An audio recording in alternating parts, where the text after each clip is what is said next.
Okay, I see that a few more people connected now. I will just start with my brief introduction, and hopefully when I'm done, more people will have joined the session.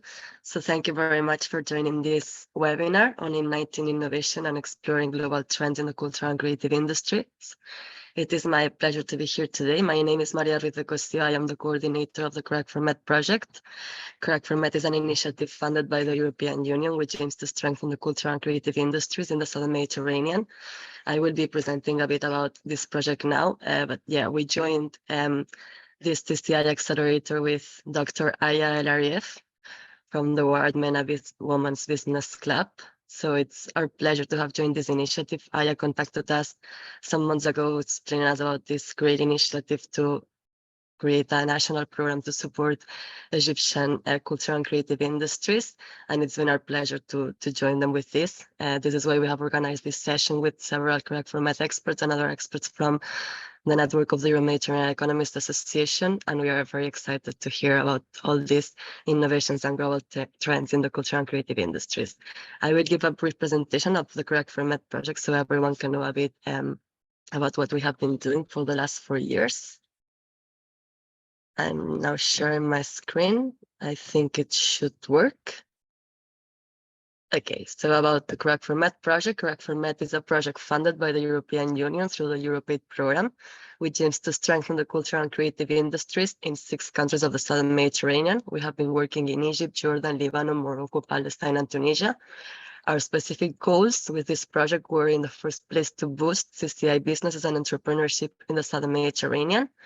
The second one is to empower current and potential entrepreneurs to start or grow CCI businesses. And the third and overall goal is to establish a regional CCI hub that brings together the actors from North Africa, the Middle East, and the European cultural and creative sectors.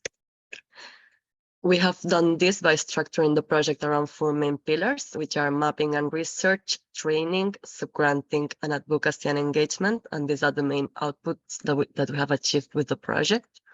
So in the mapping pillar, we have developed a series of country reports which highlight the main features of the cultural and creative industries in 8 target countries. These reports focus both on the economic and on the social significance of the cultural and creative industries and identify the key actors, the key initiatives, and the key policies that are currently in the target countries. Then we also developed a regional CCI data observatory, which compiles all the data that was collected with this mapping effort and presents it in a way that can be looked at both nationally and regionally to confirm the information collected. We also prepared a series of infographics for each of the target countries. These infographics highlight the main information that has been collected. We have also published a best practice repository following the launch and the selection of in a call for best practices. We have more than 50 best practices identified on this repository that you can check out in the project website. And we have also developed a series of policy recommendations, policy papers, and we are having some policy dialogues as well. In the training pillar of the project, we have developed the Training Academy, which is an online course that gathers 9 modules on how to initiate a business in the cultural and creative industries.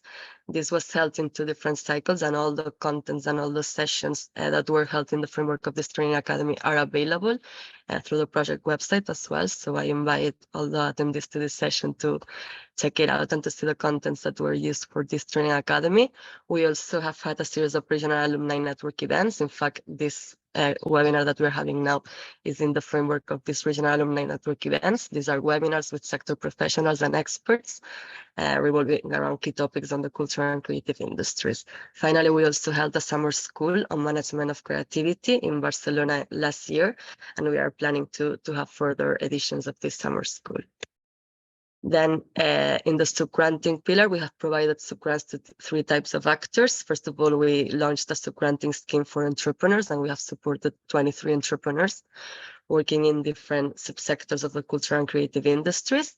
We have also supported 6 business support organizations in developing and implementing incubation programs in each of the target countries of CREACT4MED. And finally, we also launched a sub-granting scheme for regional cooperation, where 6 business support organizations, NGOs, or civil society organizations have developed different initiatives aiming to enhance regional cooperation in the cultural and creative industries in the Southern Mediterranean. Finally, we also have had several events, local workshops in each of the target countries, regional dialogues, and so on, and the annual conferences. For example, we will have our final event for the CREACT4MED project on the 10th and 11th of July. We invite everyone to join us online or potentially in person in Barcelona. And yeah, that's it. And we also have a community platform, which everyone is invited to join. It has more than 1,600 players working in the cultural and creative industries, both in North Africa, Middle East, and Europe. So yeah, we invite everyone to join us in this community platform as well.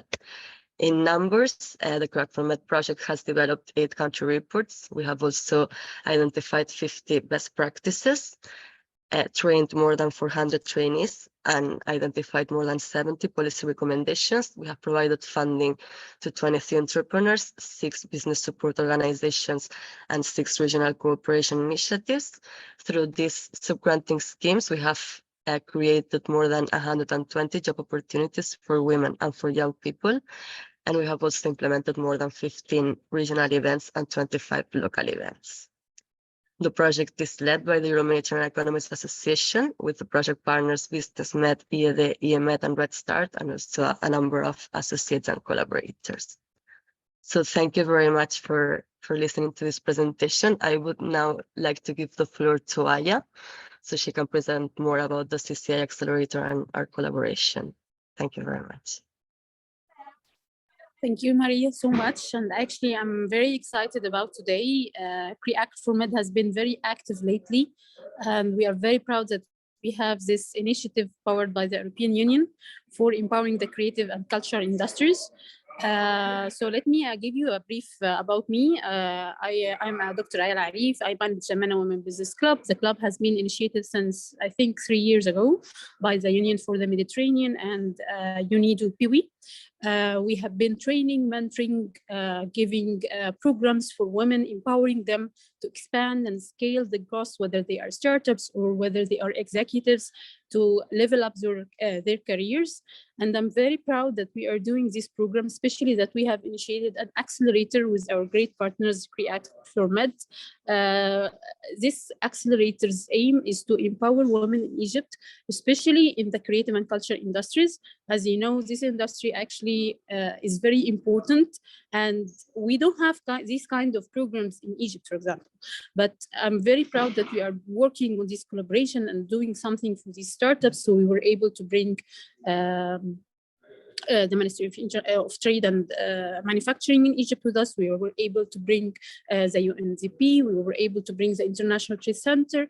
All of this to help women expand their levels, export the products to the European and the African market, to be able to show them how successful they are, especially if they are in the fashion and the crafts and the digital media.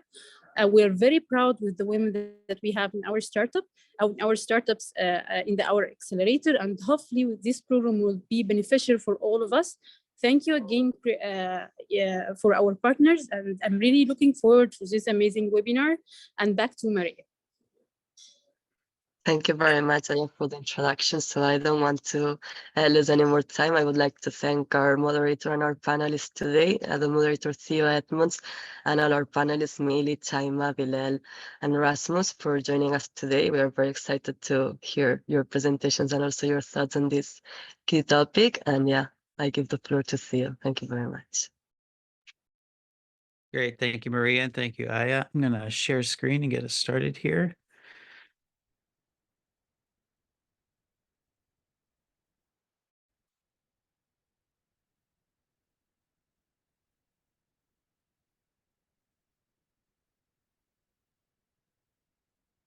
So good morning, everyone. I'm going to just provide a few opening comments and give a perspective on some things that are happening here in the U.S., and then I'll pass it over to Bilel next.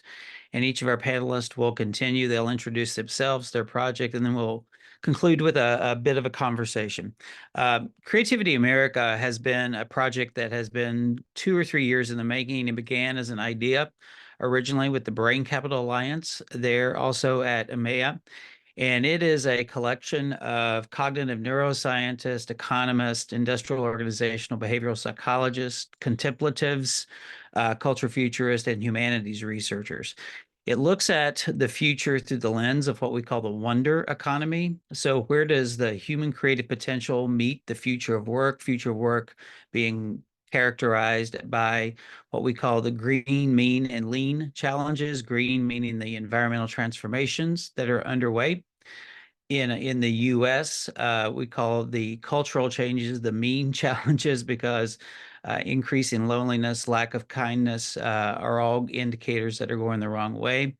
And then finally, the lean challenges, a false narrative that I think many leaders have bought into in corporate America, that increasing technology alone is the safest way to assure future productivity.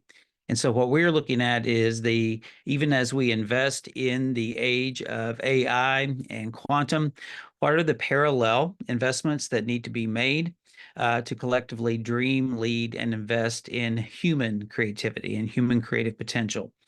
In this work, we merge the brain sciences with the arts and work directly inside of the private sector. We blend ancient wisdom and we focus directly on a sense of wonder and turn all of that into transformational performance cultures. In the wonder economy, we also view creativity as currency. Here's what I mean by that.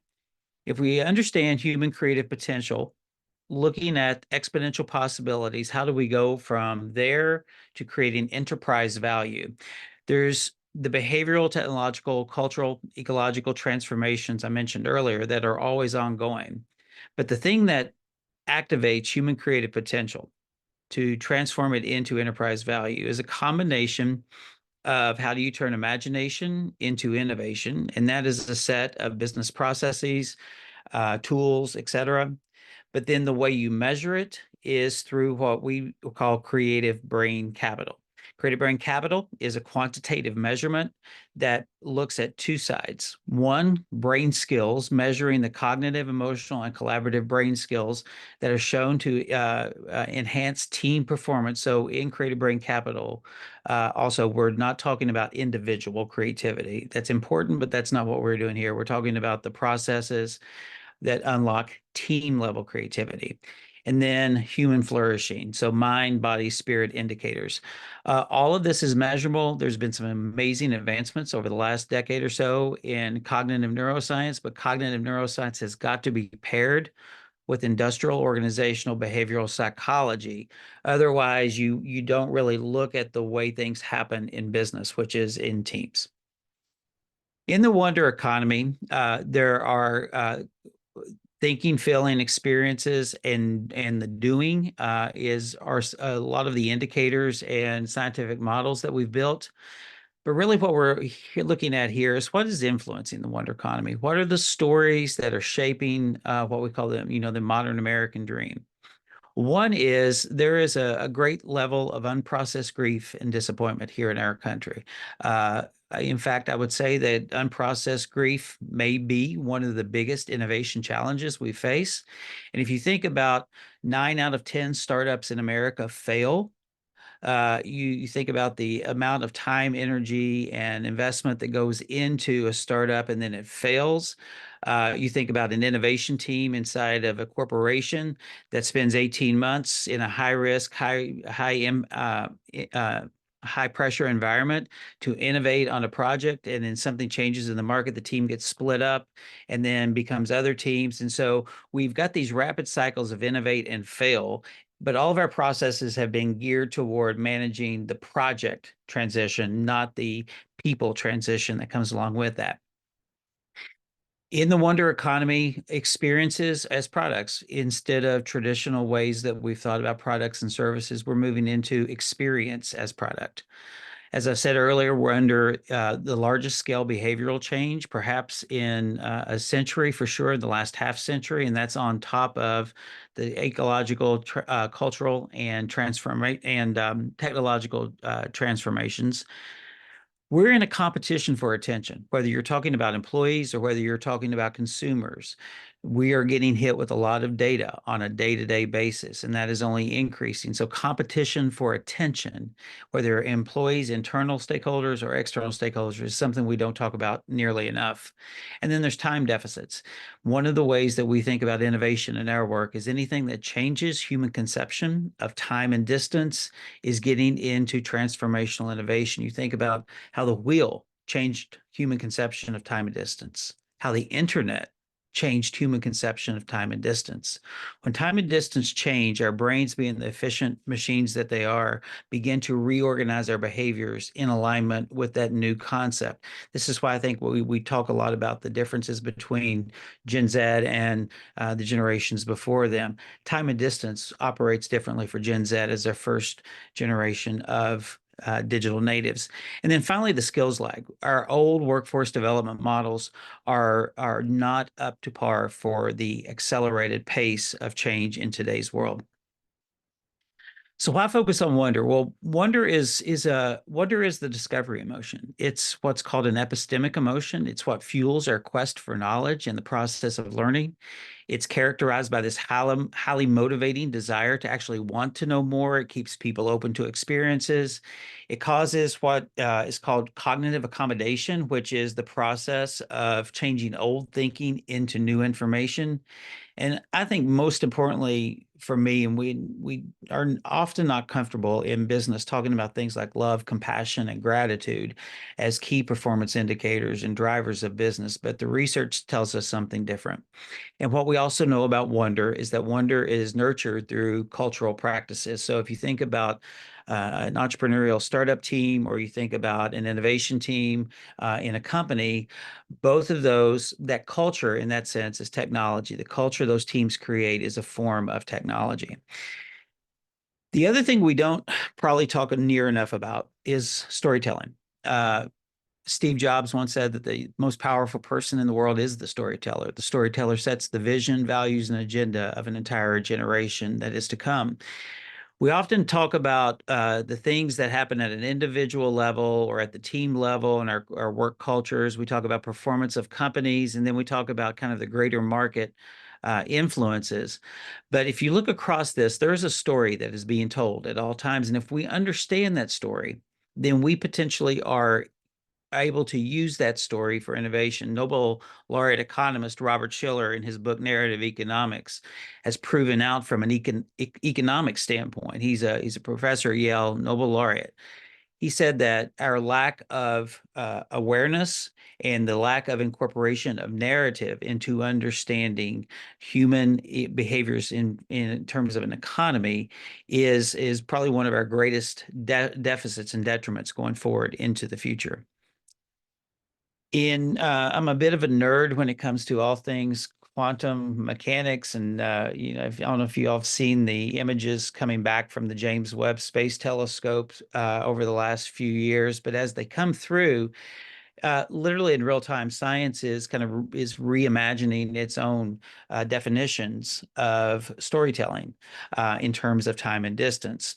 And so quantum storytelling is something that realizes that there is maybe perhaps nothing that is in the past and there's nothing that is in the future, but both of those things are in the present. And so if you think about innovation just being the story that we tell when responding to change or chasing dreams, innovation viewed in that sense becomes the story of the journey between where we are and where we think we want to be. Within that, any idea that comes up from an innovation idea, there's always ancestral wisdom that comes into that play. People who are working in innovation using that ancestral wisdom in the current kind of cultural context are writing future history. And so if we kind of think about things existing in that way and think about stories as embracing complexity, interconnectedness, a sense of multiple coexisting possibilities, quantum science actually can tell us a lot about how storytelling could be done differently.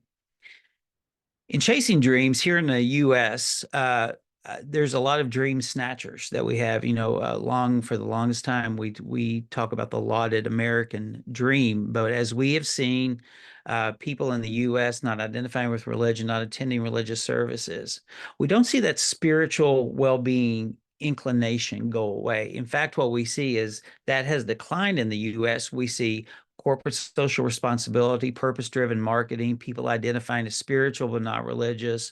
A lot of the things that we thought about in terms of kind of our spiritual well-being, in the US, it seems that we're conflating our personal and professional identities to the point that we are seeking this kind of spiritual fulfillment in our work, whether that be as an entrepreneur, whether it be as, your job and your purpose conflating with each other. And what Columbia University researchers have shown us is that about 1/3 of human spirituality is actually encoded in our DNA. So I'm not speaking here of religion or religiosity. What I'm speaking of here is our need to connect to something that is greater than we are. That sense of wonder, if you will. We also know that there's political division. Right now, the U.S. is at a loggerhead between two sides of our country. But if we think just about creativity, which is where I'm focused in, we know that our professional environments can make us more or less creative. We also know that fear is the opposite of knowledge, and fitting in is the opposite of belonging. And love and hate, we see that knowledge, belonging, love, from the scientific standpoint, from a research standpoint, it moves us closer to engaging our whole self.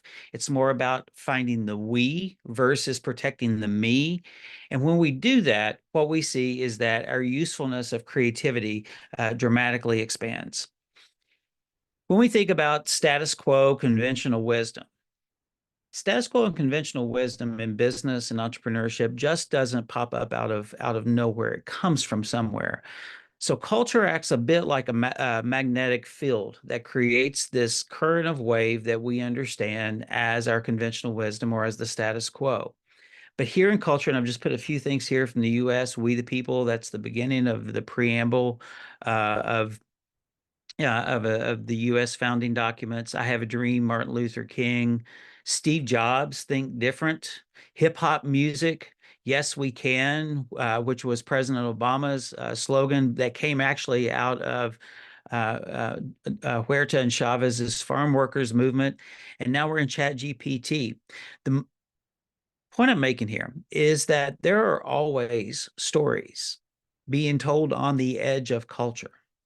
And as those stories get told, they intermingle with other stories being told that ultimately shape what we understand as becoming the status quo. So we tend to go right into the heart of just what we know and when we're thinking about innovation. I'm suggesting that in addition to doing that, we also look at what stories are being told on the edge of culture right now, because if we can understand what those are, we might see new opportunities for innovation that we wouldn't have otherwise. And so as we think about the transition that we're in, I believe that we're transitioning from a creative economy that has been more about knowledge seeking, belonging, authenticity, freedom to determine, so internal instincts of humans. I think, though, we're transitioning more into a creative economy that looks more like a we, shared wisdom, collaborative meaning making, collective progress. In this transition to the wonder economy, the human creative potential, along with the future of work, we've got a serious brain skills development a lack because of a lot of those workforce skills challenges I pointed out. Our systems, workforce development systems, entrepreneur development systems. We focus on business models, but maybe not so much on the human context that is going to become increasingly important as artificial intelligence, quantum, et cetera, continue to rise. And so this wonder zone, creative potential, that's literally the cognitive neuroscience we can measure around the creative potential of a group. But then does the group also have the creative motivation to work together to unlock that potential? And we get to the measurements of creative motivation through things like measuring awe and curiosity, compassion, courage, hope, belonging. And then assuming that the motivation of the group to work together is there to unlock their potential, do they actually have the collaboration skills that are needed to convert possibility into enterprise value. And that's where we get into our third vector of measurements here in creative collaboration. And so my last two slides, and then I'll turn it over to Bilel if you'd be ready to take over. I believe that we're moving from an old creative economy that looks something like this, where we have defined it by products and services that we create, and we use creative as an adjective on those products and services, and that has this set of activities in it. In that old creative economy, we focus, a lot on profits or philanthropy. Those things are guided by systems of control. There's hierarchy. It's about outputs, not really outcomes, and how we've measured things. Even like if you think about gross national product, that's an output. That's not necessarily an outcome. As we move forward, I think we're moving to a creative economy that looks more like a creative solutions sector in a wonder economy, where the things we've traditionally understood as creative industries are also geared toward understanding creativity as the thing that drives both entrepreneurship and corporate innovation in business, as well as research. We may see creative process. There's been some big papers that have come out just this year looking at what is empirical neuroscience across all of the research studies of the last decade or so say about creative process, because before you get to novel and useful, how we define creative products and services, you've got to have a process. That process may be very valuable, not just in the creative industries, but in every industry. So a creative industry going from a vertical sector to something that looks more like a horizontal sector, where it's integrated into the value chain of every single industry, kind of like how technology does today. I think the creative process as part of that is perhaps going to be something we're going to see in the next 5 or 6 years. And so creative mindsets, creative solutions rather than services, creative empowerment, co-creation networks, art, science, and business fused together, increasingly so, into a creative process enabled outcome. So this is where I see things moving to as we go. And my closing slide that I'll just share with you is that, inspired by wonder, I just want to remind us that everything humans ever build or create is made from just two things: the things that we have pulled from the earth and that the earth has provided, and our human imagination.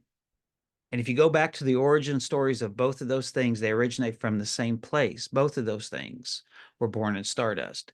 And so the implication of things like wonder and imagination, I will make a strong case for that those will be the differentiating factors going forward in determining which entrepreneurs maybe surge to the forefront with their solutions, as opposed to maybe the way we've traditionally thought about those in the past. So I thank you for your time, and Bilel, I'll turn it to you. Thank you, Edmonds, for starting the presentations. I will quickly share my screen. You can see my screen, yes?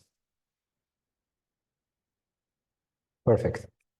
So, hi everyone. First of all, thank you for this invitation. So, I'm Billeli from Tunisia. I'm the technical lead at DG Art Living Lab, which is the innovation lab at Netinfo, a 3D art and animation school based in Tunisia.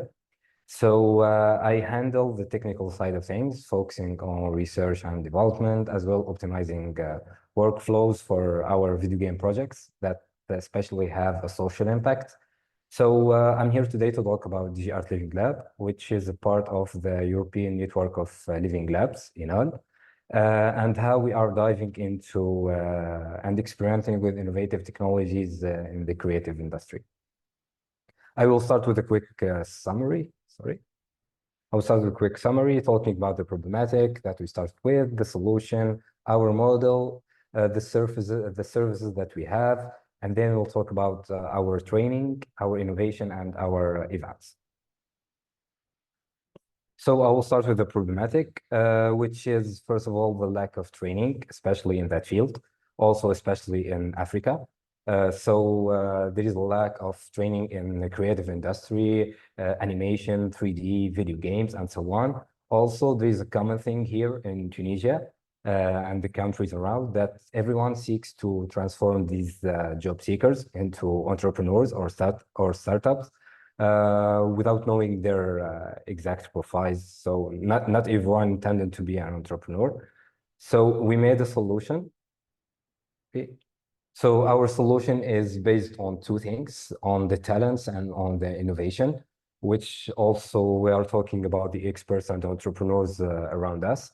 So we created a program, which is this model. So our model based on two inputs, the talents that want to learn, and our partners, which are the experts from other fields other than the creative industries. So both of these inputs will go into a DALL activity, a DG Art Living Lab activity, where the talent will create a prototype based on a problematic in our industry with the help of that expertise.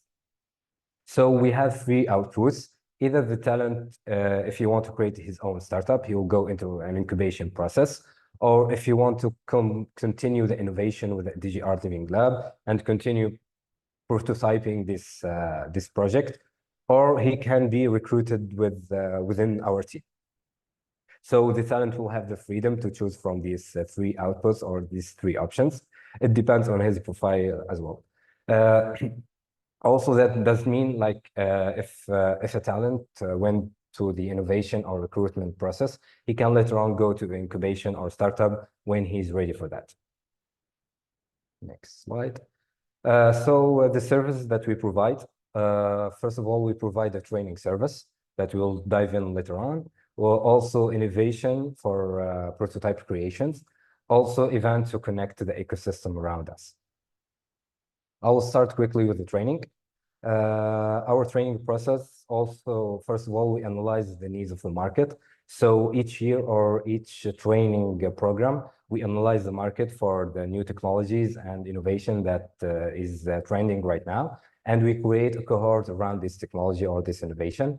Around this, we design the curriculum based on the audience that we are planning to train. Then we simply select the talent depends on the first two options that we have, the needs of the market and the design of the curriculum. After all, after that, we create with that talent a project that I think we'll talk. Yes, I will talk here about our training approach, which is third of that training approach will be taking knowledge and basics. And the other part of that training will be about production and prototyping for to go to the market. So we don't only like train for getting information or basic knowledge. We provide a high percentage of that training program for production prototypes, absolutely with the expertise of this field. Here I'll talk about some of the training project samples for adults. The first one, which is African Game Dev, which is funded by Epic Games. So we got a mega grant from Epic Games to create a training cohort from 12 African countries to help these talents create their own video games that promote their own culture. This program, we had more than 80 candidates. Also, we had more than 5 projects in the end. One of these projects, which is a game called Hero. They created their own startup after this program, which called Contact based on Kenya. Next, we have a Declic, which is a training program funded by the International Organization of the Francophonie. So we trained more than 350 talents or students from around Tunisia on different curriculums into video game development, virtual reality, XR, 3D, motion design, all of this. Next, we have Africa Metaverse Academy, which is also the second program that is funded by Epic Games, a mega grant from Epic Games. In this project, we plan to create an economy around African countries and talents, which is an African metaverse museum that promotes the cultural heritage of these different countries. also that provide artists and talents in that metaverse to trade and exchange their 3D models around the blockchain. So we integrated blockchain here to protect the intellectual property of the talent. Also, we had a marketplace, so the talents or the visitors can exchange 3D content like imaginary masks from around Africa and so on. So we created a prototype, which I will talk about later after this training. Also, we have another training, which is a 3D GameX, which is in partnership with Orange, a telecommunication company from France, I guess. So here, this training program was around gamification. So we took 6 business problematics from 6 companies or startups here in Tunisia. With the help of their expertise, we developed 6 prototypes of serious games around these topics. Also, we have training projects for youth under 18 years old, which had a different process from the adult training program. So here we focus more on the creativity of the children and so on. A training sample here, we have a training program called CREACT4MED. So we cooperate with schools around Tunisia to create prototypes in creative industries. We have animations, we have video games, we have XR prototypes, and all this stuff. Okay, next I will go into innovation. So our process, as I said, we have as an input the talents and the market needs or the entrepreneurs. So we'll go into the production lab to prototype a project around these market needs or expert needs. So as an output, either he can join our team or create his own startup. So our focus in Innovation Lab, we focus on the culture, heritage, and tourism, also entrepreneurship and job opportunity seekers. Here I will show some samples of our projects that we created with the talents. So this is the Africa Metaverse, which is the program funded by Epic Games, which is a museum that promotes the culture heritage of 5 different countries around Africa. So each country will have then their metaverse inside our big metaverse, which will they have a mini game or a mini sample to showcase their culture through video games. Also, we integrated this Africa Metaverse into Fortnite to reach a bigger audience. Also, we have a project from a country in Africa, which is called Telekant, which is a famous fish in that country. So this game promotes the preserve of the environment around this fish and this country. Also, we have another project, which is an ongoing project with UNESCO called African Heroes. So here we are trying to revive the African heroes and legends from previous era and try to recreate their stories through a video game, which is called African Heroes. For now, we have 6 heroes. We have from Tunisia, we have from Mali, we have a lot. I forget the names, but it's already out there in the Play Store where people can try it, and which is called African Heroes. Also, we have a recent project, which is a project led under CREACT4MED initiative and funded by the European Union. So this project is to aim to digitize the traditional jewelries from 3 different North African countries.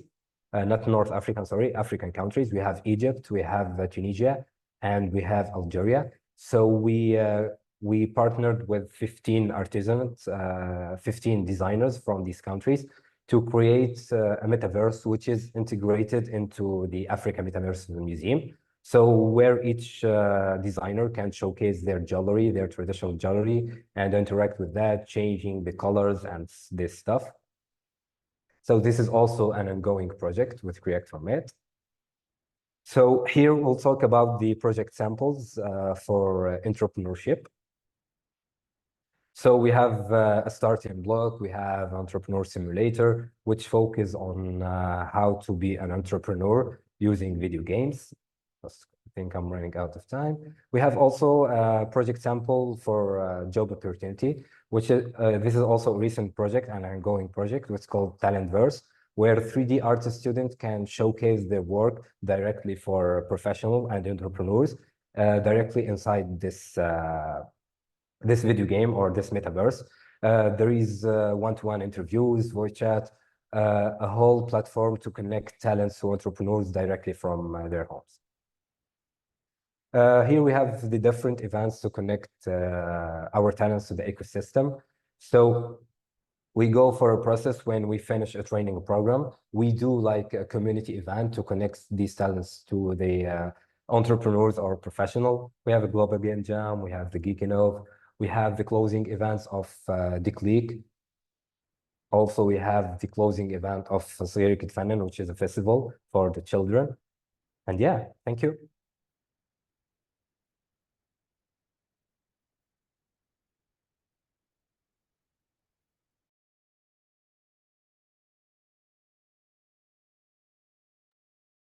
Let's see, Millie, I think we have you up next. Yeah, thank you. Thank you so much, Theo. Thank you so much, Bilel.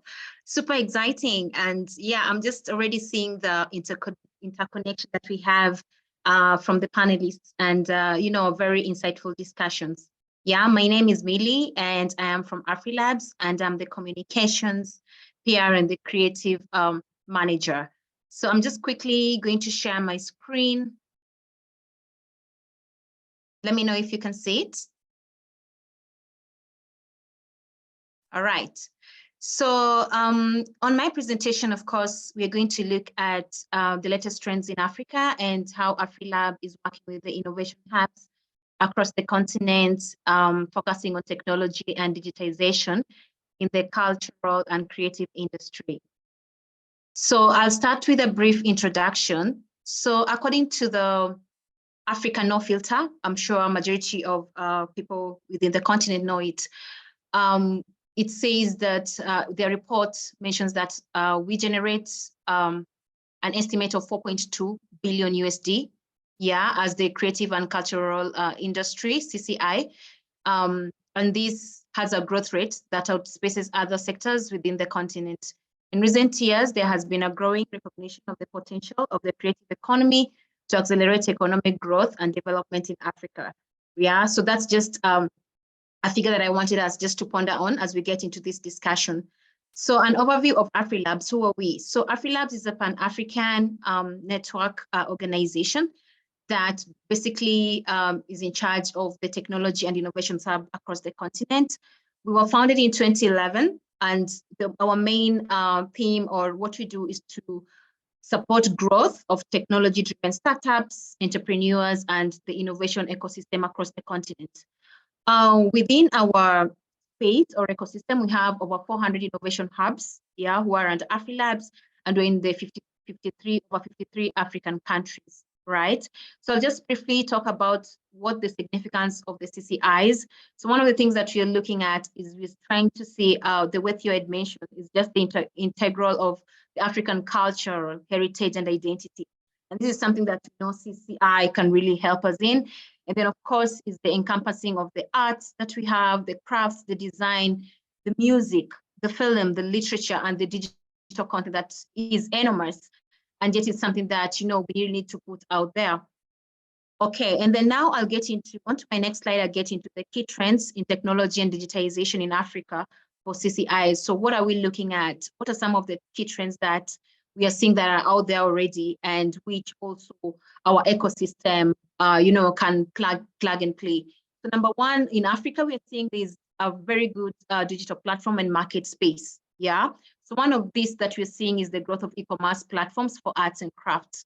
Across the board, we are seeing it across the continent, whether it's North Africa, East Africa, there's that growth of e-commerce. Everybody is putting, their products, they want to sell across board. And then also we have this gaining popularity of the online galleries and the virtual exhibitions, right? If you look across the continent, these are some things that people are doing.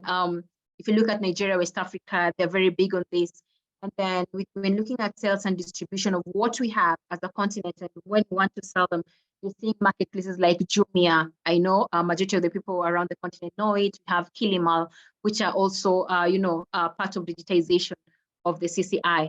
And then apart from that, we have the blockchain for authenticity and rights management, where you find majority of the organizations or even startups are using the blockchain to combat counterfeit art, to ensure authenticity. And also we have smart contracts for royalty distribution and intellectual property protection.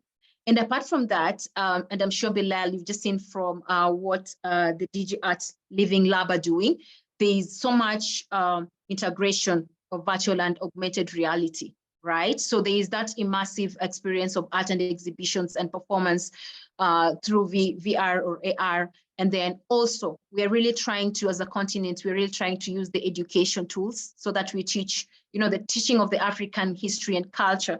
I just noted like the way digital art living laboratory are doing with the African heroes, that is something that, is going to be absorbed, it's something that can be consumed by, the whole continent, yeah, whether you're in Kenya, whether in Tunisia, or whether you're in Nigeria. And then something else that I'm seeing that another key trend that is happening is the content streaming and digital media. Yeah, there's just rise of streaming, African streaming platforms that we have, things like Boomplay and, and Showmax, and then there's a lot of production, of the African content, which, are being consumed locally, but we're trying to look at it on how to digitize this so that somebody in Morocco, could actually be enjoying something, in Kenya at affordable rate, right? And then we have the NFTs, which are non-fungible tokens, where artists minting, their digital artworks as NFTs for direct sales. And then we have platforms like OpenSea and Rarible, which are very coming popular, being used by the African creators. And then apart from that, specifically, another thing that is, another trend that is emerging is the mobile apps and the games that we have now. And these, are culturally themed mobile games and education apps, just to keep our culture going. And then, of course, promoting our African languages and traditions. Yeah, on to my next slide. So how does AfriLabs itself, help the entire ecosystem, in the innovation and technology space? So what do we do? First of all, we have the capacity building and training. Yeah, so we always have these workshops together with our partners and training programs where we teach, on digital skills. We have trainings on blockchains, these trainings around VR and augmented reality. And then, of course, we're looking always in partnership with educational institutions and tech companies across the continent, just to make sure that we're giving the right trainings to the hubs.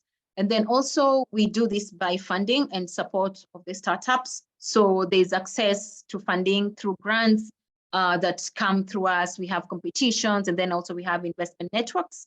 And apart from that, we have mentorship. We have incubation programs that tech and innovation startups in the CCI sector are always engaged in. And then also we do also networking and collaboration spaces where we connect creators, technologists, entrepreneurs across the continent. They come together and build something.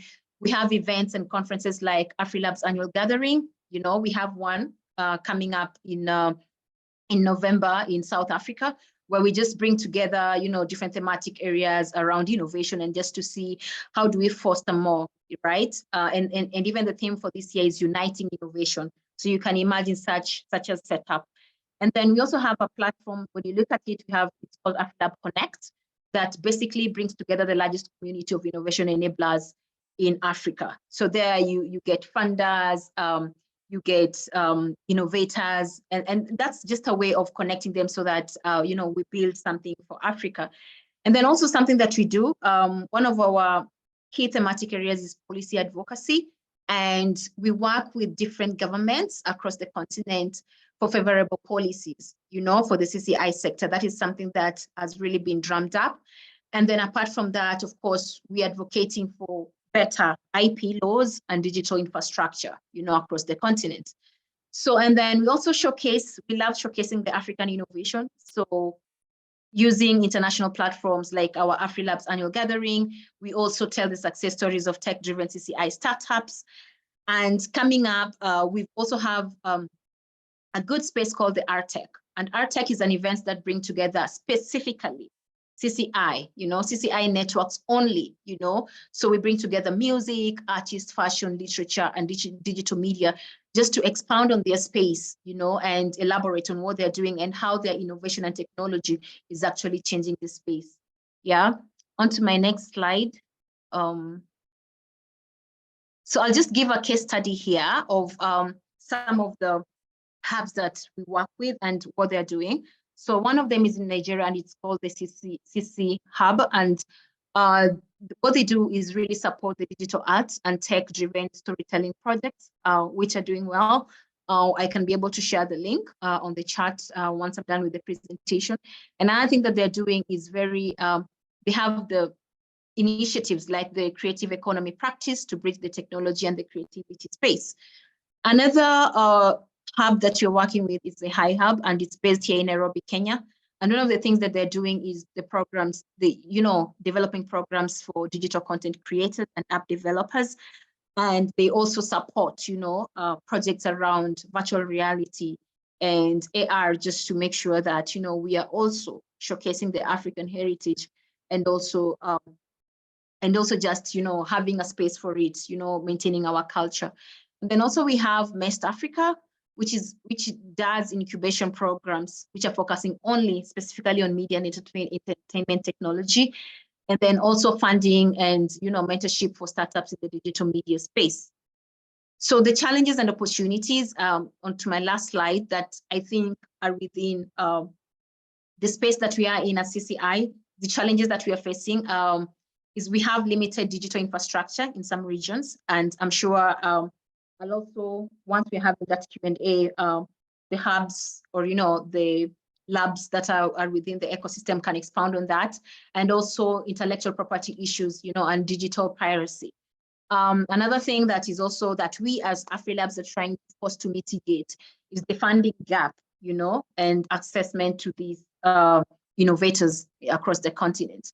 But the opportunities that we are seeing, of course, apart from the challenges, there has been good growth in internet penetration, and mobile connectivity. And I can say that, speaking from across the continent, you can see how, now it's very easy nowadays to penetrate or to communicate to somebody. And then we also have an expanding middle class, with increasing demand for digital content. And as you had mentioned, Gen Z, so we have that, we have, I can say like a silver spoon, where we can, make use of this middle class, because these are the generation that is coming in that is going to purely be consuming the digital content. And apart from that, of course, there's the global interest, not only Pan-African, but we have that global interest in people knowing the African culture and, embracing its creativity, right? So, and then, so looking forward in my conclusion, what are we looking at? Of course, there's the bright future for Africa's CCIs. So there's that continued growth of digital platforms that we've seen, with the investment boosts, of course, potential. There's greater integration of technology, within the CCI sector. And then, of course, as us as AfriLabs, we want to act as that catalyst, for the innovation and the digital transformation, just to incorporate the African cultural and creative industry. So my call to action to everyone in this call, of course, is to, there's more support from private sector, everybody within the ecosystem, international organization, just to partner with us, to partner with the labs, just to make sure that, the startups, that, we are giving the African CCIs the potential that they have. And then, of course, we look forward to harness technology for the cultural and economic growth and to empower the African CCIs. Thank you so much. Thank you, guys. And now I'll hand it over to Kaima. Thank you. Thank you so much, everyone. I'm going to share my screen right now.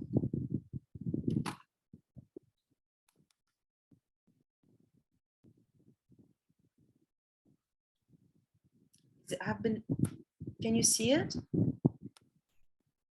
Yes.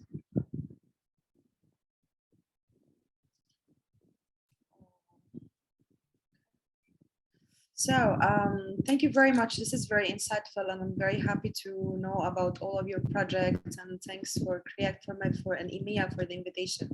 So I'm going to speak with you today about Shelter Art Space, and it's an art space in Alexandria in Egypt, and the name Shelter actually comes from its function as a bunker from the Second World War, found in Alexandria, and actually one of the biggest bunkers, and it was heavily used during the Second World War in Alexandria. So the idea came to me first in creating this very unique model within the creative industries, following my studies in the United States, where I learned something about individual giving and philanthropy. And this act of giving actually in the Arab world or in Egypt at large, it's always related to charity, and very, very few to the creative industries or to support artists. And this model has inspired me a lot to look for individual givers and philanthropists. And with two co-founders we have, and they're actually the owners of the building and owners of the bunker. So with them, we created Shelter Art Space in 2019, was a very specific mission that responded to a need at that time, is that we would like to offer this place for artists to showcase. And this wasn't a case back then in 2018 when we did analyze the market, to allow the artists to connect. And here we speak about visual artists in specific and any kind of artists at large and creatives. And the most important thing, to have a dialogue.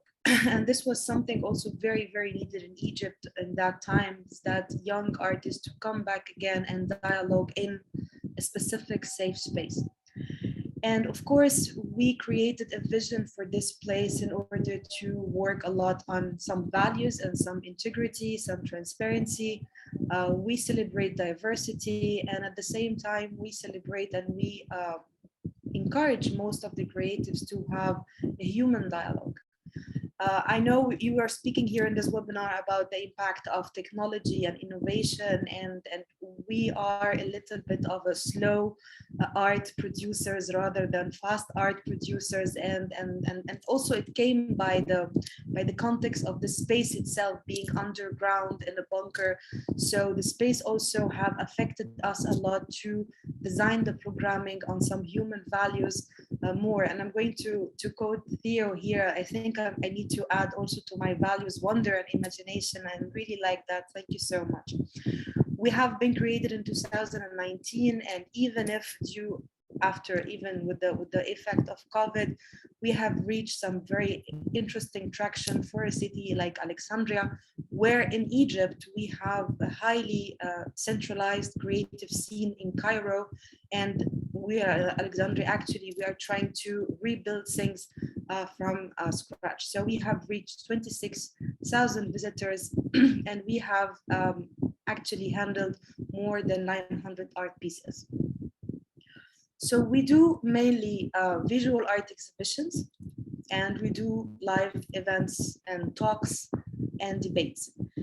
And actually, when we thought also what are the main characteristics of our human programming, that we said is that we always have this storytelling technique in what we are trying to tell to the younger generation, and what we are allowing the younger generation who comes to our space, which again, from its bunkerism characteristic, became a safe space, what we would like them to express and what kind of stories we would like them to say. And as also Theo said, we by the years we started to realize that there are some non-expressed emotions. There are a lot of tension that we see from the artists that actually is blocking their creativity and their creative expression. And I think it's our aim to create this safe space to allow them to express through art, or whether through engaging with the audience. So going back to, again, the philanthropy model or the individual model, if we speak about some global trends, I think shelter also follows impact-based investment. And this term wasn't really very common in the Northern African region.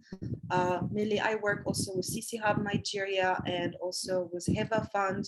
And it's also thanks to them that we have analyzed the investment impact model. And I think the investors wanted to create the space to leave that kind of impact in the society, whether within the city of Alexandria.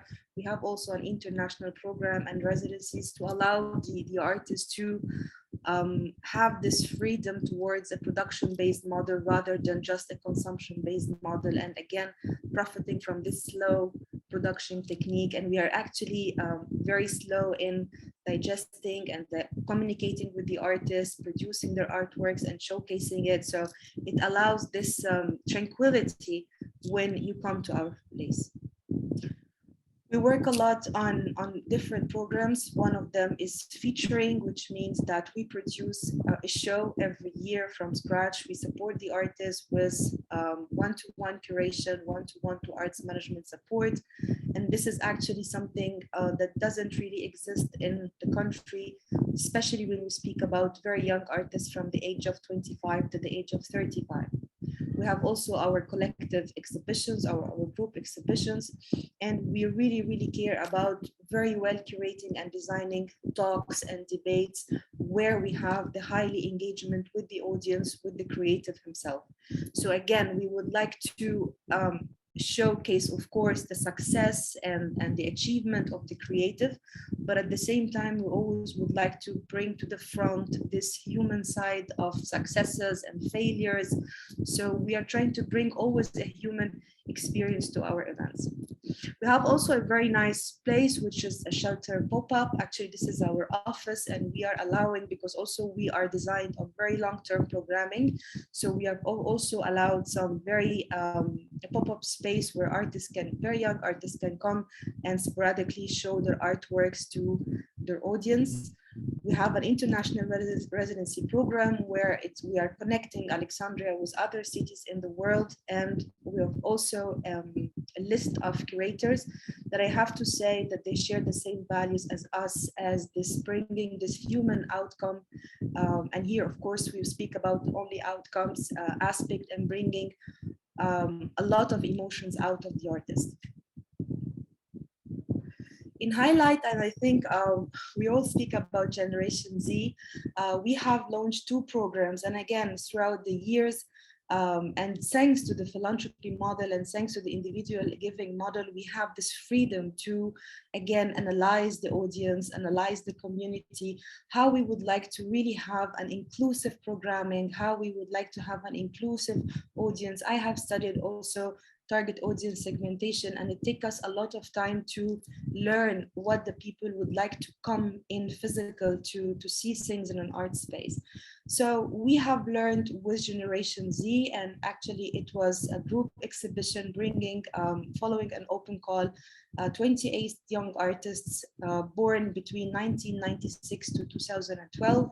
The curator was from the Czech Republic, and we have focused on bringing all the psychological problems and illness that is actually tackling all of the artists, whether they are handicapped, whether they have some social aspects, whether they don't feel themselves really connected within the Egyptian society. And actually Generation Z also came within the middle of the Gaza war. So it was a feeling of depression in the region. And the Generation Z program is an annual program where we allow all this young generation to express this potential. And the second program that we are bringing also, and here I will end with it, which is also we have found that most of the Egyptian young artists till the age of 30 and 35, they are expressively and they are provoking a lot using pop art. And here, if you see in the yellow poster, it's called pop art in Arabic, which means that we are allowing them just to use the technique of the international pop art, whether in the UK or in the US, but within and using some very traditional techniques and some very, I have to say, also very economic way of producing art. So we have art pieces created from the garbage, or we have some created pieces that really used by upcycling some materials, but they are really very fine art created. So with this, I need to conclude that this is mainly what we do with Shelter Art Space, with our economic model and our programming that is mainly connected and focused on bringing different young communities from the city and abroad. Thank you so much. And I think, yes, Rasmus, you are next. Thank you very much. I will try to be short, so we have more than 2 minutes to debate. My name is Rasmus. I'm here in the middle of the Baltic Sea on an island between Sweden and Poland. Belongs to Denmark. It was actually here where, I don't know if you remember, a gas pipe was sabotaged right in the beginning of the Russian invasion of Ukraine, just some 50 kilometers from here. We're here at this democratic event where all parties and all NGOs, civil society organizations, we all meet up for 3 days. The Prime Minister is here, everyone is here for 3 days. We've done so for 10 years. It's really a good chance for a dialogue among all sides of the political spectra. And as you can, it's a small place and it's on this island that's, well, you can get to and from it, but it's not that easy as if it was in Copenhagen where people could just go home after it was taking place. So it is really, it's actually been copied by the Swedes used to have it. I'm just mentioning it because also the cultural sector and the creative sector is well represented here with different events, different webinars and seminars. And I'm here with my organization, which is Creative Business Network.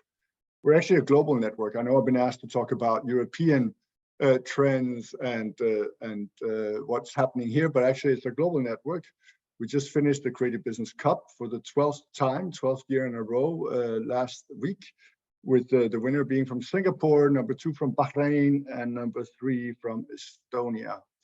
So with the Creative Business Cup, the organization, this event that we do with participants from some years up to 85, 90 countries, also a very good African representation. We had actually 4 African countries, including Botswana, part of the semifinals, the top 12 out of all these countries. So they were well represented. And just to comment on, and also to say a little bit about the trends, I don't think that we really benefit from, and I also don't think that creatives necessarily do it, distinguishing between the market values and the non-market values of a creative service or product. In the sense that many of them have both, and actually those that are really successful have indeed have both. We have seen games being supported by the cultural sector or the cultural institutions before they actually became a hit on Xbox. And I'd like to remind you that Cirque du Soleil, a very, very successful creative company, you could call, for the first 11 years, were financed by the Canadian Arts Council. In other words, it was a cultural event for 11 years before it became the huge billion-dollar enterprise that unfortunately had a hard time during COVID, obviously, but otherwise was successful. So I think that this distinction between what's culture and what's not is fading, hopefully, and also because it doesn't do any really good. I do think that there are lots of culture and creative products that wouldn't exist unless they were public supported, but that doesn't mean that they're necessarily more culture. For example, we only have 5.8 million Danish people. So for any feature-length movie to be profitable, every single Dane have to go in and see it twice, and that's not possible. In other words, if we want to have movies in Danish, we have to have taxpayers' money going to the movie sector in Denmark. otherwise it wouldn't exist. So that's a political priority. And of course, with all that comes all the other narratives around it. I'm very happy with Theo's talk about narratives, because there are some narratives that are universal, that cross borders and actually also cross times. That's why the fairy tales of Hans Christian Andersen can be relevant to the Chinese and that read about the Little Mermaid. And it's also why, I don't know, why when I usually hold a presentation, I usually ask, how many of you have danced the Gangnam Style? And most people have, not understanding anything except if they were Korean of what they were talking about, but it still is something that was pervasive in a way that that traveled the world, you could say. I think the cross-sectoral aspect, the horizontal aspect that was Theo talked about and several of the rest of you also talked about, is also something that is not just coming, but it's been seen. Remember that the UN in 2021 called it the year of the creative economy for sustainable development. In other words, to paraphrase an American president, I believe, don't ask what you can do for the creatives, but ask what the creatives can do for the rest of society. And I think that is really, really an important point, that we shouldn't put the creatives and the artists in some Eiffel Tower, and they don't want to be there, I don't think. They want to be among where they can make a difference. And that's because they are extremely powerful. I mean, if we want real change in this world, it will be through cultural products and services, such as songs, such as plays. You know, there's an anecdote that Belgium was established because of riots that after an opera was played. And just, I think it was 2 years ago, a French teacher was beheaded. He was beheaded by someone because he showed a cartoon drawn by a Danish cartoonist.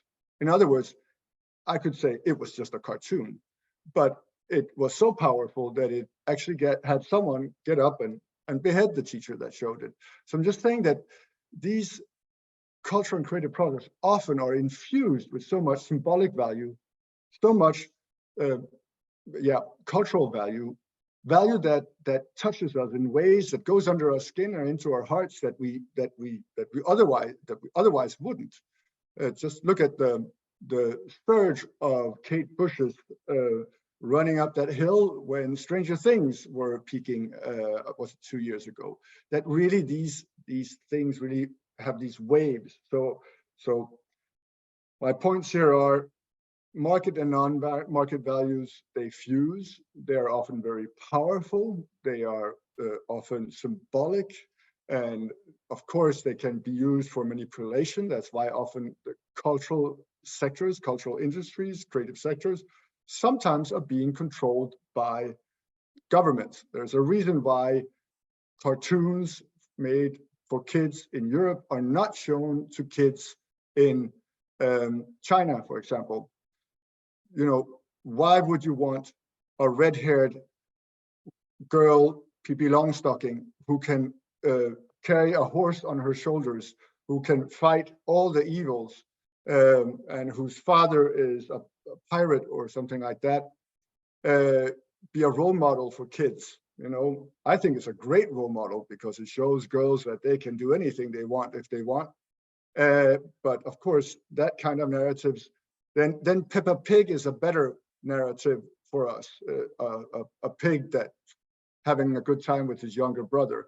So that, but still, Peppa Pig, remember, it was sold for $4 billion. $4 billion. That's twice as much as Volvo, the car manufacturer, was sold for. You know, so I'm just saying that it's not just nice and fluffy stuff. It's also a lot of value creation, a lot of jobs, and yeah. So they have all these things in them. I also think they're very international. I see collaboration between our startups from like just 2 weeks ago, Lebanon and Greenland. So Lebanon and Greenland are quite far away from each other. And we have a startup in Greenland called Bolt Lamar. They are a fashion company. And then we have Sikasok in Lebanon. They were both representing their countries in the Creative Business Cup 2023. And they met in Copenhagen and they started collaborating on different collections. It's great to see that. And that's what I also think, maybe my example with Gangnam Style was bad, but I do think that there's a lot of stuff that travels. I have good friends in Nigeria, and I've been especially one of the film producers, Bolanda Austin Peter, who produced Bling Lagosians. If you go to Netflix and you write Nigeria in the search field, then you actually get a lot of stuff, but you have to actually write it in the search field. And I think that's one of maybe the problems of the future, is these algorithms that select stuff for us that we think we want to watch. I found great pleasure in many of the TV series and movies I found on Netflix once I finally typed Nigeria in the search engine, because I was looking for Bling Lagosians. But I do think, and maybe that's also one of the problems that Theo was alluding to, an America split, that we are being fed things that we expect. And I think that's the danger of the creative industry sometimes. It confirms, it can confirm at least notions of how things should be. Men should be strong, women should, be happy that they can find a man, these kind of things. I just saw a fantastic documentary around trans people and how they have been depicted through times in movies. And I remember there are some movies that I actually thought were quite fantastic, like The Crying Game. I don't know if you remember The Crying Game. That came out maybe 15 years ago. It was a pretty darn good movie, I thought. But once I saw it in the perspective of a trans person, then suddenly I could see that that was not a good movie. The same with Ace Ventura, The Pet Detective, etc. These really, really offensive stuff that took place, that I, as a white Danish man, haven't really been able to see before and haven't been aware of. And that, I think, is the pity, that our eyes are being closed sometimes. And I think it goes for everyone. I have lots of friends also in Saudi Arabia and in the Middle East, and they, of course, also are seeing their version of the world through the culture and creative products that are being served to them, it's possible for them to look for. And that is not always good, I would say. It's good to be challenged. And that is, I think, is what will drive the world forward. That is what will drive us forward towards more equality, more transparency, better governments that actually spend the money well and have police that don't, only arrest a certain kind of people.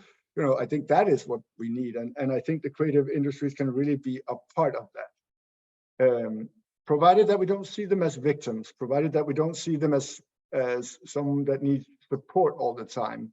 They do need some support. That's why we have the Creative Business Network and Creative Business Cup, because they are different. They can't just join any old accelerator and any business support program, because creatives are different. They come from different backgrounds, and they work and operate in markets that are really different. I'm glad I'm not in fashion, because to try to uncover what the hell is people are going to wear next season or just next month, I will never know, because I'm always wearing jeans and black or blue. So I think we should be in this forum. We should be, on one hand, positive, optimistic that the culture and creative industries can play a really good role in the future, and they are already. Those that take their creative skills and apply them to whatever it is, financial literacy, as we saw the startup from South Africa was doing at the Creative Business Cup last week. That we really need to see that. So I think I should wrap up here. Oh, we're already 5 minutes over time. So let's have a 2-minute discussion. Thanks everyone for listening, and I hope to connect with all of you. Thank you, everyone. We're going to go for about another 10 minutes here. And what I'd like to do is I've got some prompt questions, and maybe instead of dialogue, we could just do some off the top of your head flash responses to these things. One of the things I heard across everyone was that there's this kind of setting up this relationship between culture and digital transformation. And we often, and whether that's how it changes our virtual lives or how it changes our in-person lives, I think we had that set up. What I'd like to hear from you all is, I think we often talk about how digital transformations are influencing culture, but what I heard that I was really in tune with and intrigued by what's possible is how will culture influence the digital transformation? And so if we could have, I'll call them as I see them on my screen, a flash response just on that question. And then I've got a couple of more behind that one too. So try to keep it efficient. Millie, would you like to go first on how you see culture as actually influencing digital transformation rather than the other way around? Yeah, oh, thank you so much, Theo. Yeah, I'll just take it from the top. So how does culture influence digital transformation? And I think when you put that question in that perspective, it changed the whole narrative, right? Because that would mean like, you know, us as Africans, as you know, whether you're in the Europe side, it will mean we are creating our culture using the digital and innovation tools that we have, which is the direction we are supposed to take. I think that is one of the things that we're supposed to do, other than using the digital to tell our culture, but making our culture ingrained, you know, in these in the aspects of digital transformation. And one of the things that I've noticed, like with majority of the startups that are coming up, you know, the innovation hubs, it's really coming along, which they're doing amazing. Like what Bilel had mentioned, I think I loved his presentation because it's something that is tangible, it's something that we can see. The way they are telling this African story using the digital transformation or, you know, whichever way in digital platforms, right? But I love the fact that now going forward, it's something that, you know, we're throwing the spanners in it, right? Just making sure that we're telling our culture using these digital ways. Because, for instance, let me give an example. It's very different to find at the moment. I'm just giving a random example. Like my daughter to be knowing, you know, the culture of where she's been, you know, telling like where did I come from? But if it can be told by, you know, the way there's the African heroes, you know, going back to our roots, you know, it's something that could, yeah, it's something that I understand what you're saying, Theo. So we're supposed to use culture, you know, to influence the innovations that we are producing or the digital assets in whichever field we are, whether music, whether fashion, yeah, et cetera, that's what's on my mind. Yeah. Great. Bilel, would you like to take that? You had a lot of really amazing examples there in your presentation. Yes, well, thank you, Millie. So from my point of view, I think how culture can influence the digital transformation. I think it's about the adoption and the acceptance of the new user. So we are not used for like not gamers, non-gamers can use the digital platform. They have a hard time to use it. So I think if we open up the culture for digital, we have a much wider audience from people. So in that case, we can improve our user experience for people not used to play video games. Also, I think in terms of communication as well, I think we need to find ways how to improve communication, not like only between players or users that used to play video games. I think we need to find new ways of communication for the regular user to use. Yeah, that's what I'm thinking. That culture can absolutely enhance or influence the digital transformation to bring it to much our wider audience. Thank you. Just to dig in a little bit there, what would you say is the biggest challenge in communication between cultural producers and the gaming tech folks as they try to work with each other? Yes, exactly. For a gamer, they are used to use the voice chat inside digital worlds. They are aware of the toxic area that within the video game industry. So we need to find new ways to fight this kind of toxicity, or how can I say it in other words? A good way, a good environment for the range of users, the adults, the youth. So I think if we bring the culture audience into video games or digital virtual reality or virtual experience, we can find new ways to protect these users instead great. of just simply having this. Yes. Thank you. Yeah, that makes a lot of sense. Shaima, how you presented on and like in real life kind of experience, but there is now there's a continuation that you stay connected with after you leave the space through some of the other platforms that you were showing there. How do you think about like how does culture influence digital transformation in that kind of that space as we go between these like physical spaces and then the virtual spaces that we stay connected to those physical spaces from? Thank you so much, Theo, for the question. It's amazing. I think it will generate non-influenced information and opinions and non-biased opinions. And this is the effect of digital transformation into the culture.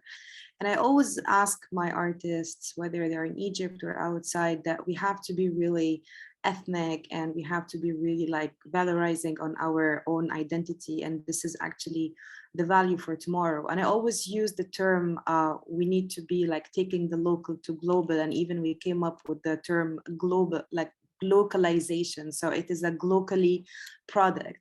And I think if culture affects digital transformation, it will just saying that it will say the truth. Maybe it's a very euphoric term, but I think it's it's a non-influenced opinion, and people would really see the reality of communities and cultures. Yeah, I think so much. Like if we just consider like social media alone, right? Without even trying, in some ways, that has kind of made us more the same because of the way that we see and we replicate and we influence. Artificial intelligence is the same. So it has an intentionality behind sameness just because of the way the technology works. And so I think this idea of sameness, finding authenticity, is going to be a bigger market differentiator than maybe it ever has been in the past. And I think the ones who understand culture influencing digital versus just digital influencing culture probably have a line of sight towards the future that could be turned into a development and economic benefit for their startup or for their organization. Rasmus, I saw you just posted that Games for Culture community is launching this month. How is it using culture to influence digital technology?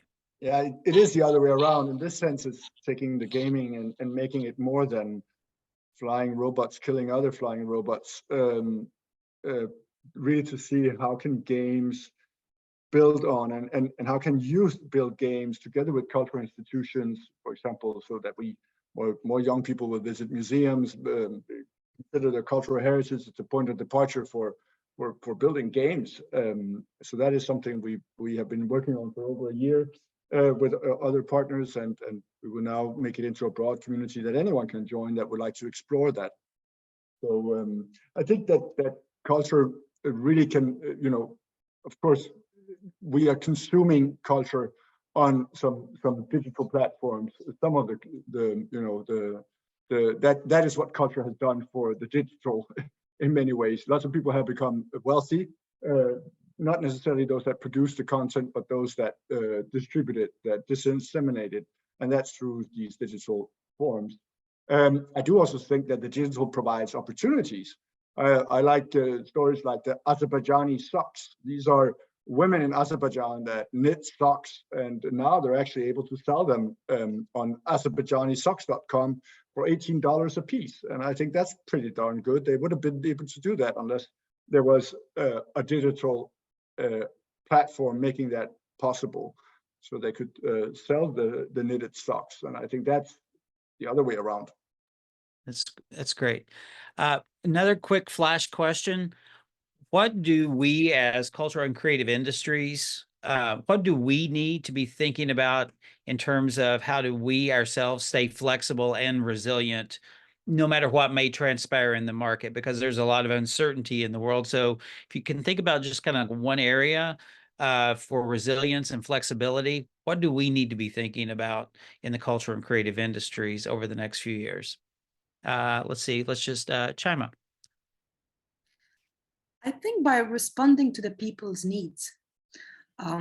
I would put a lot of effort in listening to, first of all, to the creatives, what they really want to express through their creativity, rather than just following the trends and the market driven and the economic situation and so on. So if I would have this resilience moment and capacity, I would definitely give it a chance to listen to people's needs. Yeah.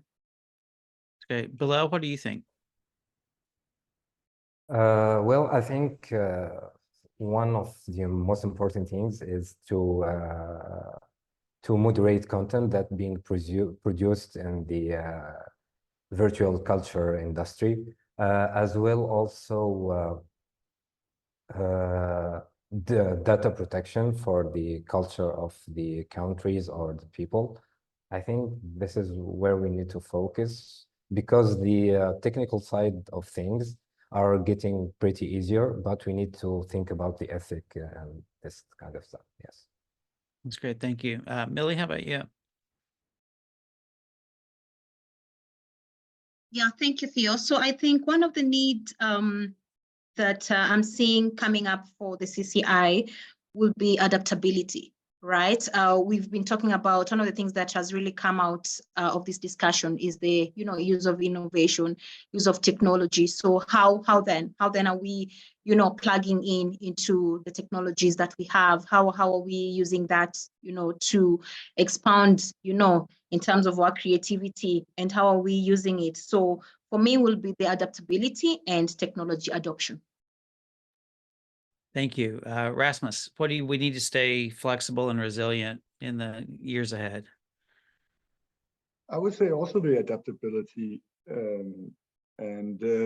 because we see a lot of the technology used, obviously, for digital solutions. It would be nice to see the ceramists, the weavers, the knitters, the carpenters, those that work with tangible products, really to have a lift through the digital opportunities. There are some that do it, but it's difficult to scale if you're a ceramist, unless you really understand how to do that. I mean, I know a Danish ceramist. He now owns a factory in Vietnam, and to Bilel's point, she doesn't sell anything in Vietnam because otherwise she's afraid that it's being copied. She sells it outside Vietnam, but she has her factory there, and she goes there once a month to make sure that you can still see her production in these cups and products that she do. Still, though, her production costs are higher than the sales of a cup at IKEA. So if we should just listen to what people want, then we will have them ask for cheap products, not necessarily high quality. I would prefer that we teach people that creative products, especially those that are craft oriented, they come with a price. They're usually more sustainable. They have the work of the artist in them, and that's why people will probably value them more. I value much less the cups and glasses I bought at IKEA than the cups and glasses I got from an artist or a craftsman that made them for me. Same goes with many of the other products that I have. Yeah, I hear a notion in everyone's response that of being cultural responsive products actually are a differentiator in the kind of the economies of the culture and creative industries moving forward. That should be good news for us, because storytelling is part of our core skill set. So closing question, I want to talk about entrepreneurship, and here's the question I have. Thinking about something that in your own organization and your own experience that you've seen that feels like perhaps a little bit of a fringe idea, something that's maybe bubbling at the edge of awareness, so not part of the day-to-day yet. So can you think of anything that is an idea that's out there, or a group of people that are doing something that just feels different, that casting 5 years out, that idea might change the very nature of creative entrepreneurship itself and how we even think about it? Because right now we tend to think about entrepreneurship in terms of business models, and business will always be part of it. But what else? What is that kind of magic factor, that wonder factor, that is going to perhaps change how we traditionally have thought about being a successful entrepreneur in the cultural and creative industries in the future? And this will be our closing round. So Shaima, let's start with you. We have a number actually of projects done by very young Egyptian photographers that actually they are writing their own personal memoirs of their grandfathers. And they're digging deeper to where they come from, what they used to do, what is the meaning of their last name related to this era. And they really went very deep and they won prizes and they are producing photography books.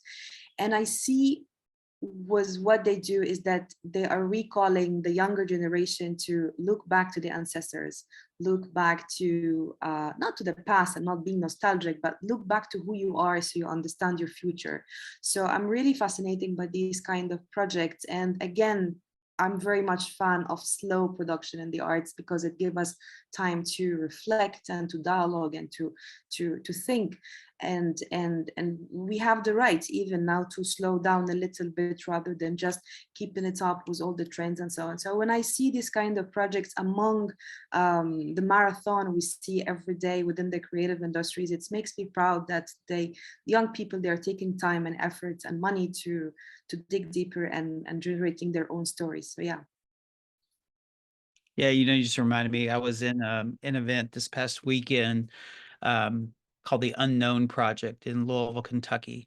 And what it was focusing on, it was called In the Footprints of Our Elders, and it was focusing on Black enslaved people in the United States and those stories. And I heard one of the participants made a really profound comment, and it was along the lines of, in the United States, when a Black man dies, a library burns.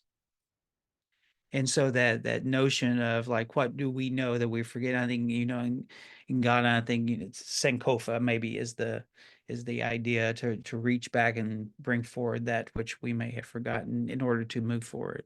Bilel, how about you? What's different 5 years out, an idea that's kind of on the fringe of maybe status quo, but looks like it might have some juice to it?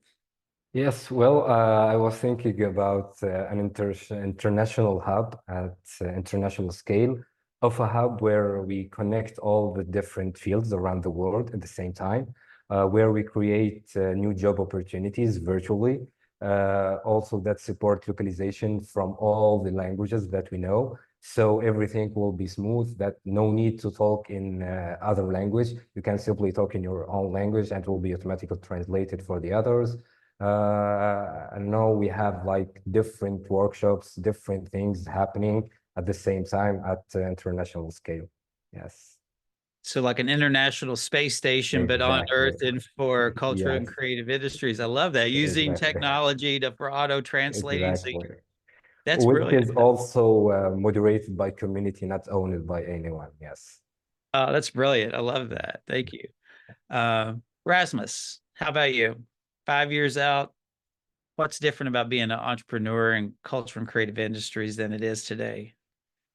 Well, I would say with the idea of having a global platform, that what I am afraid of, we just published a study on the working conditions of creatives and artists in the EU. And they're notoriously underpaid. And there's a reason why we don't have Uber in Denmark. Because in Denmark, you have sick leave paid, you have maternity leave paid, and Uber doesn't provide that. So they are not here. So I would be afraid, actually, just because we can always dream about what would be great in 5 years. I would be afraid of the Uberization of the culture and creative industries, so that we will find whoever can produce the best and nicest logo or video or whatever at the lowest price somewhere.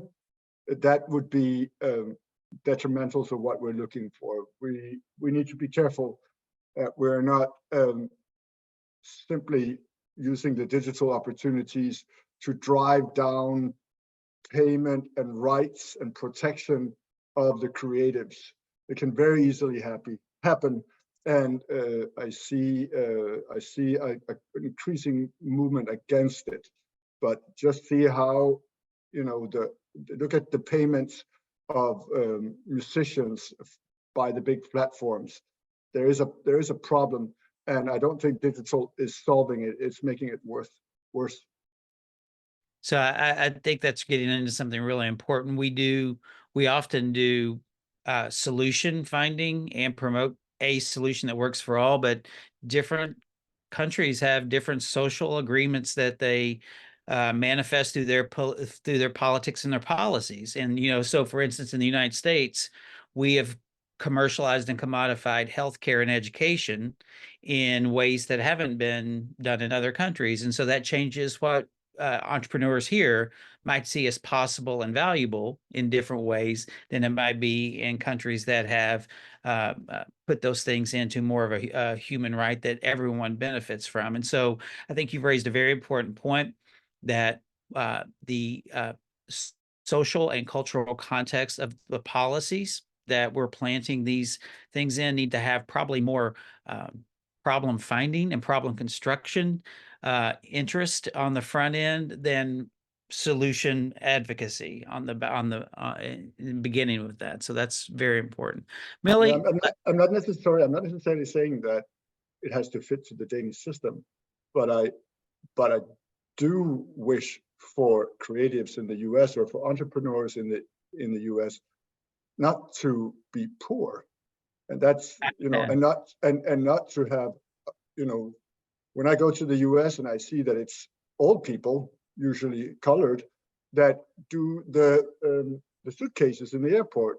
In Denmark, it's the Swedes that do it, the young Swedes. But I'm just saying that it doesn't work, and it's a system that will end up tearing itself apart. And I think that's why we have so much peace and harmony. And 4 murders last year out of 6 million people. Murders where the people didn't know each other beforehand. It makes it safe, it makes it good, and it makes it conducive for business, actually, and also for cultural consumption. Sorry.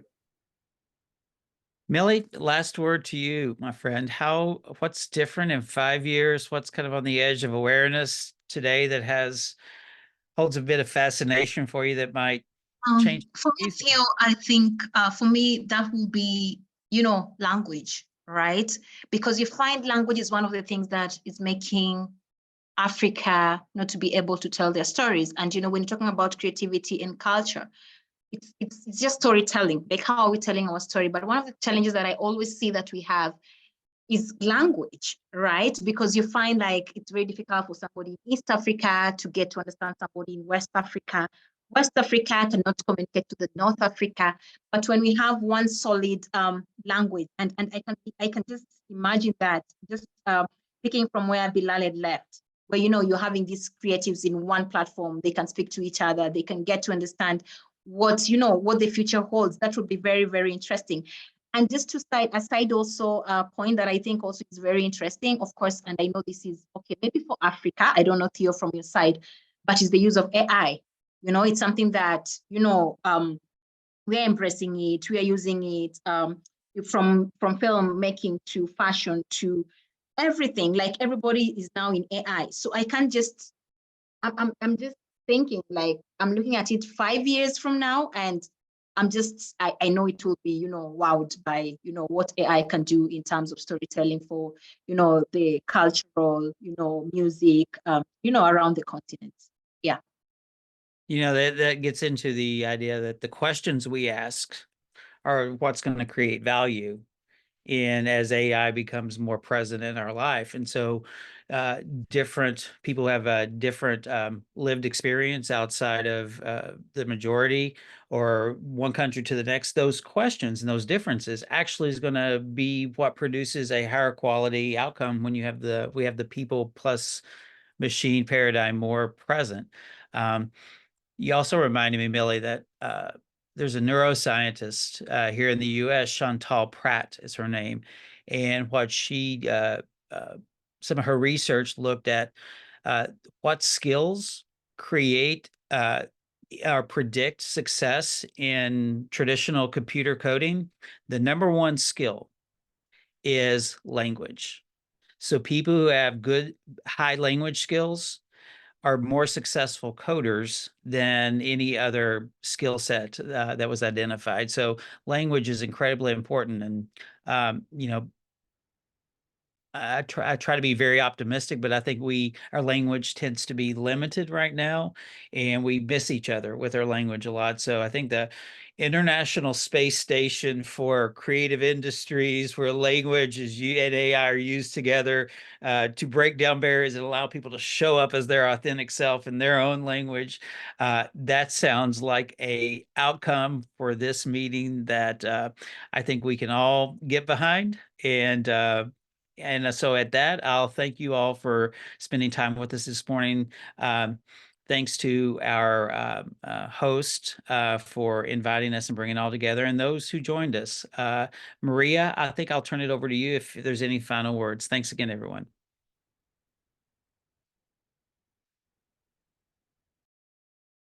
I would just like to thank all the panelists for this very, very interesting and enriching discussion. I really liked all the ideas, especially this last final idea that was brought up by all of you. And yeah, thank you very much. Thank you also to all the attendees who stayed with us until more than half hour late. And yeah, it was a very, very interesting discussion. Thank you, Theo, for the moderation.